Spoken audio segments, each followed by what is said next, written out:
Dr. Tim Tootin has filed countless stories, but one of his favorite stories actually wasn't about education. It was an Emmy, or won an Emmy, a national award-winning documentary. It's called Africa's Maryland. That documentary, it chronicled the journey of free American slaves who made a new home in Liberia. Dr. Tootin joins us now from the newsroom. You do a little bit of everything, sir. It was a 5,000-mile trip from our state of Maryland to Maryland County, West Africa. For 2 weeks, we told their story, learned their culture, and along the way inspired so many people who live there.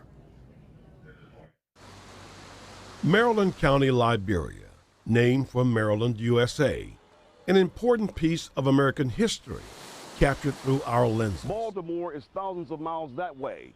History which remains on record at the Maryland Historical Society dating back to 1834. It was almost an instinctive idea of going back to Africa, that slaves had the idea of it, that white people had the idea that, that this was a viable solution to what was perceived as a problem, how to deal with slavery. Those early settlers, some who boarded ships from Fells Point, put down roots in Liberia.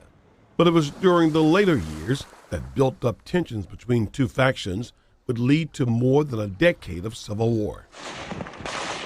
My children were traumatized by hearing gunfire and missile fire. The territory Ghanaians were taking. What we found in 2005 was a country and a people looking to establish stability from the community to the schoolhouse, and in places like Cape Palmas High School in Harper City.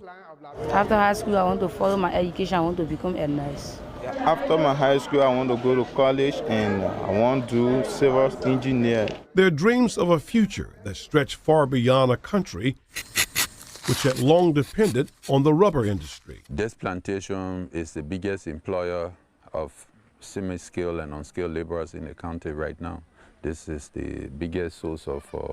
We also spoke with the country's first female president about a renewed relationship with America. I believe we share the same basic freedoms. Freedoms rooted in faith, expressed on the Sunday morning before we left.